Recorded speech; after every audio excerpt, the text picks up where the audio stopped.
Sorry for the unexpected interruption. I was teaching you about the formal agreement. Contract is a formal agreement and I was just telling you about the companies and all that. So when we are talking about contract, it is not necessary that it should be only between companies or partnerships or cooperative societies or banks, artificial persons in general. Okay? So it can be between a natural person and an artificial person or between natural persons themselves. So it can be between individuals or individuals and companies, artificial persons. Okay? We will take it as artificial persons or between artificial persons themselves. Okay, so this is not the criteria about what we are speaking. What we now need is the essence. The essence of the agreement should be formal. That's all. So when you have to say essence of the agreement should be formal, what do you mean by it? It should either relate to business or any commercial activity. When I say commercial activity, it is not necessary that there should be a transaction of business between the parties. Not necessary. Okay. Even if there is going to be a financial transaction for business or commercial purpose, then it will become a contract. Okay. For this, when I am saying all these things, you should always remember it is not necessary that it should be between artificial persons only. Please remember that in your mind. Okay. So when I say business or commercial activity, again it need not be that I will do this for you, you do this for me. Not necessary. It is financial, any financial help which is taken from another person. Say I want to start a partnership firm. I don't have the necessary money. So what do? I approach the bank and say, please give me some money. I want to start an LLP, limited liability partnership, right? So I want to start an LLP. Please give me money. And what does the bank do? It prepares a loan agreement and says, okay, tell me what security you can give me. So all those terms and conditions are there in the loan agreement, right? So loan agreement basically is what? Financial help. For what? Business or commercial purpose. So this becomes a contract. Okay? But if I am taking the same financial help, say from my father, I tell my father, I want to start a LLP, please give me some money. He gives me money, but will he give it to me as a daughter or as a third party? Is he going to give me the loan as a loan? Is he going to give me the money as a loan? Or is he going to just give it as he is giving it to a daughter? What will he do? So that is where you have the essential element which says intention to create legal relationship. We will come to all that a little later. Just a reminder, that's it. When I am taking money from my father, again it depends whether he is giving it to me as a loan or he is giving it to me as a daughter, as a well-wisher for his daughter. So that makes the difference. If he is giving it to me as a loan, then what is there? Even though there is no loan agreement between father and me, what would it be? Intention to create legal relations. I am giving this 5 lakhs to you as loan. You pay me 5,000 per month or 1% or 2%, whatever is the rate, the percentage. Then there is an intention to create legal relations. Understand? Therefore, in that case, it becomes a contract. But if there is absence of intention to create legal relation, if my father is giving me the financial help as a well-wisher to his daughter, then it will not be intention to create legal relations. Therefore, there is no contract. Understand? Hence, if I don't repay, my father cannot go and file a case against me in the court. Clear? Now, so this is what is the contract. Next we go to what is an agreement. As we already saw, agreement can be formal or social. And what's a formal agreement? Formal agreement is a contract. I don't think I need to repeat again. What's a social agreement? Does not mean any agreement as such. Okay, and it doesn't even mean agreement between individuals. Please keep it in mind. Again, just like how we say for formal, this should be the purpose. Business or commercial act should be the purpose. For social, there should be absence of business or commercial purpose. Social agreement is one which is not got into for business or commercial purpose. So then what would it be? If one of my friends comes and tells me, hey, I'm getting married, please come to my marriage. It's on so and so date, and she gives me an invitation. And if I don't go, I say, yeah, I'm going to be there. Don't worry, I'll be there with you. It's an agreement between two parties, me and my friend. And I have agreed to be there for the activity, that is her marriage. Suppose I do not go to her marriage. Can she file a case against me? No. Why? Because there is absence of formal agreement. There is no formality in that. She is inviting me, I am going there, just like that. If we have a get together among friends, one of the friend doesn't turn up, do we go and file a case? Oh, he couldn't make it to cafe coffee day on that day for our get together. Do we go and file a case like that? Of course not. So therefore that becomes a social agreement. Any social agreement shows absence of formal agreement. Therefore it is not enforceable by law. Understand? That's why we say all contracts are agreements. There should be an aspect of agreement between parties. Clear? Now we go to the next difference.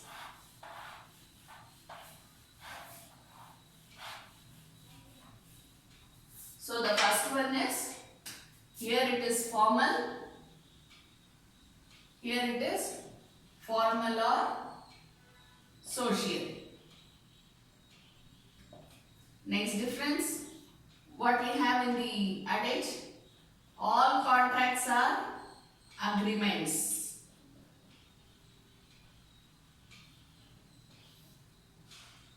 All agreements are not contracts. Again we go back to the same explanation, okay?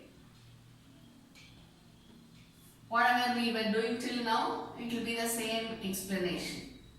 Now, all there should be, essentiality is there should be free consent. Here of course it will be absence. Again, you cannot just blindly say absence of free consent. You should see whether it is formal or social agreement. Keep it in mind. What will be the fourth one? Agreement between parties is necessary.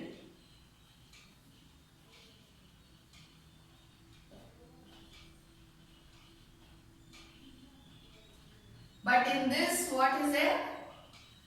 Even though there is an agreement, there need not be an agreement. Agreement is not necessary.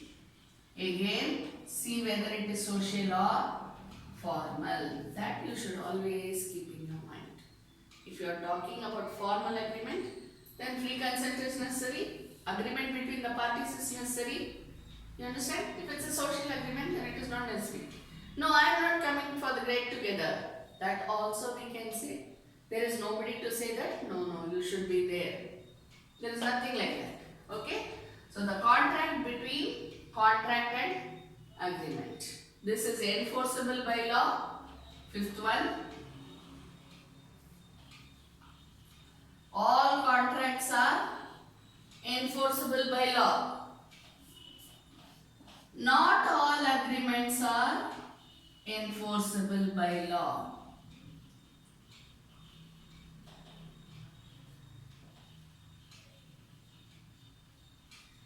again what will I take recourse to? Whether it is formal or social. If it is formal, it is enforceable. If it is social, it is not enforceable. Therefore, we write not all agreements are enforceable by law. Okay? Then next, we will go on to the next topic. When you are talking about contracts, please remember it can be to do and oblique or not to do. Never ever forget that. Okay? Because your exams, or whether it is your exams or whether it is your position as a judge, you should be in a position first of all to understand what's a contract. Whether it is to do or not to do. What is the contract speaking about? How will you interpret the contract which is before you? One party produces a contract as an evidence. You should be in a position to decide whether it is to do or not to do, or whether it includes both. You have lot of interpretations to do as a judge. Okay, so you should always see as a judge. Sorry for going off guard, but I am just telling you, as a judge you should have a very open mind. Okay. Now let's go to the next topic. Next topic is the types of contracts. Now what I'll be teaching are the only main types of contracts under the Contract Act. What are they? Valid,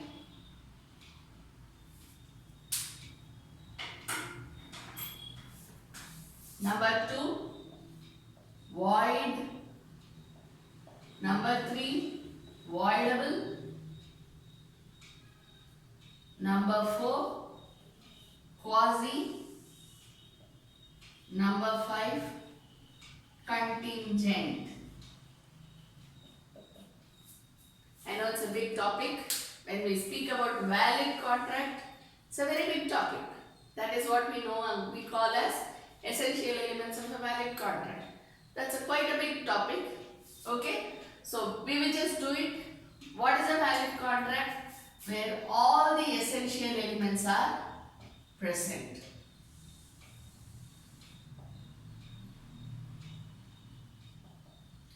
All the essential elements are present. This is known as a valid contract. We will see what are all the essential elements. What is a void contract? Where any or all of the essential elements are absent. This is present, this is absent. What's difference? Am I right? Any or all. It is not necessary that all the essential elements should be absent. Not like that. Any or all. Okay. Voidable. Can continue. That is a contract. Okay. Contract can either be continued or rescinded at the option of either party to the suit. Not suit, I am sorry. Either party to the contract. What is voidable? It's a contract. Voidable contract is a type of contract which can either be continued or rescinded at the option of either party to the contract. Either party, either A or B or C, whoever are the parties over there. Quasi-contract is a contract which is partly performed by the parties to the contract and partly by third parties. We will do each of them in detail, okay? I am just giving you an introduction, that's it. Quasi, partly performed by the parties to the contract and partly by the third parties. What's a contingent contract? It's a type of contract which depends upon the happening or not happening of a certain future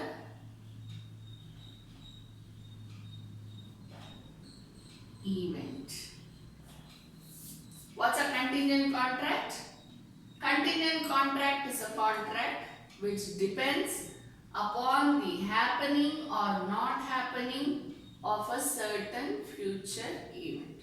This is known as the contingent contract.